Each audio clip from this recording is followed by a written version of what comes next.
تو ان سے کیا فرمایا؟ لا تدخلوا من باب واحد وادخلوا من ابواب متفرقہ، اے میرے بیٹو ایک دروازے سے داخل نہ ہونا، متفرق دروازوں سے داخل ہونا، کیونکہ ایک ہی گیٹ سے جب جائیں گے نا، ایک باپ کے 11 بیٹے اتنے خوبصورت اور لمبے لمبے اور خوبصورت جوان، تو لوگ بولیں گے یار کیسا خوش قسمت باپ ہے جس کے 11 بیٹے ہیں۔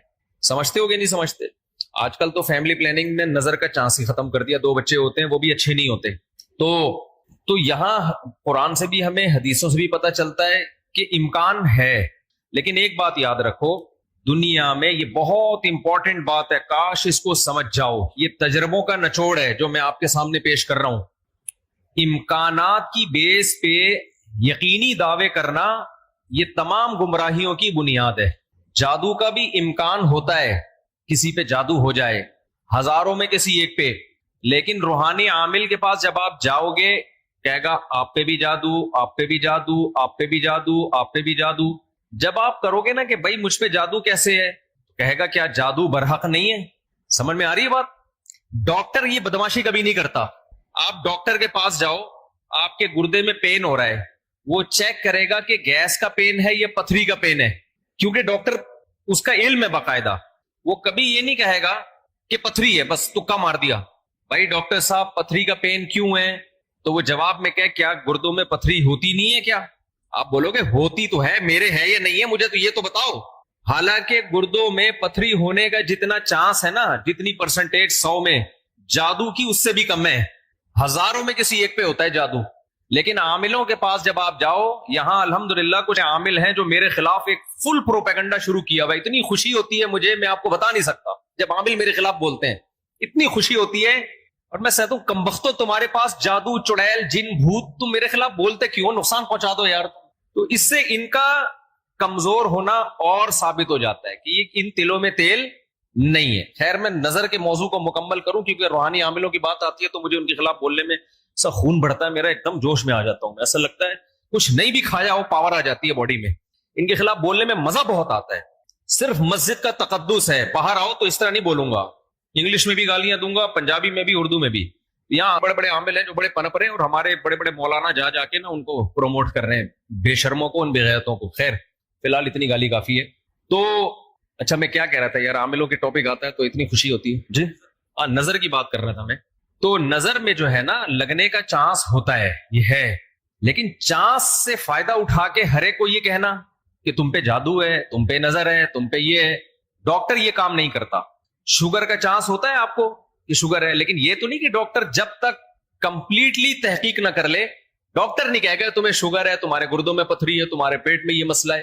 حالانکہ امکانات تو ہوتے ہیں، لیکن آپ یہ جو ڈرامے باز لوگ ہیں نا روحانی عامل، ان کے پاس جاؤ گے نظر ہی لگی ہوئی ہے آپ کو، لازمی کیا لگی ہے؟ کیونکہ جب کسی کے پاس کوئی فن نہیں ہوتا، علم نہیں ہوتا، تو وہ سب کچھ جانتا ہے۔ پھر سمجھ رہے، ڈاکٹر کے پاس علم ہوتا ہے کڈنی کا، لہذا تحقیق کرے گا، 100 میں 2 کو کہہ دے گا تیرے گردے خراب ہیں۔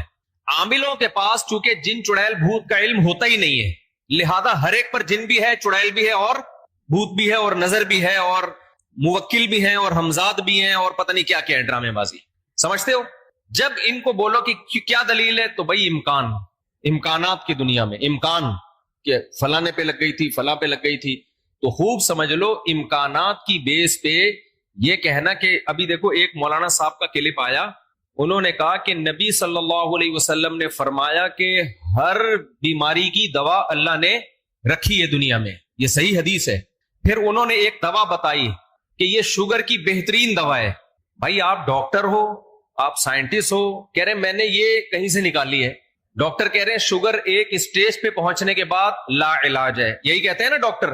بھائی شوگر ایک اسٹیج پہ پہنچ جائے تو وہ کیا ہو جاتی ہے، اب ٹھیک نہیں ہو سکتی، کنٹرول کرنی پڑے گی، لبلبا ٹھیک نہیں ہوگا آپ کا۔ لیکن انہوں نے کہا کہ دیکھو ہر بیماری کی اللہ نے شفا پیدا کی ہے، تو یہ میڈیسن، یہ کوئی دیسی نسخہ ہے، یہ شوگر ٹھیک کر دے گا۔ اب دلیل کیا دے رہے ہیں؟ ہر بیماری کی اللہ نے دوا پیدا کی، یقیناً کی ہے، لیکن کیا وہ آپ کو معلوم ہے؟ کیا وہ دوا یہ ہے جو آپ پیش کر رہے ہیں؟ اس کی کیا دلیل ہے؟ بھائی بہت ساری دوائیں لوگوں کو معلوم نہیں ہے۔ تو اب یہ سمجھیں کہ 2 انتہائی میں جلدی سے کمپلیٹ کروں اس موضوع کو، کہ نظر لگنے کا چانس ہوتا ہے، لیکن یہ نہیں ہے کہ جو بھی کوئی اچھی چیز ہوگی کچھ بھی ہو جائے اس کو نظر ہی لگی ہے. تو یہ وہم کی دنیا سے باہر نکلنا چاہیے. جو سیکولر لبرل لوگ ہیں جو نظر کا بالکل انکار کرتے ہیں, وہ کہتے ہیں فلاں فلاں پہ کیوں نظر نہیں لگی, وہ اتنے ہینڈسم اتنے خوبصورت لوگ ہیں, فلاں کی آواز اتنی اچھی, ان پہ نظر کیوں نہیں لگی. تو اب اصول سمجھیں,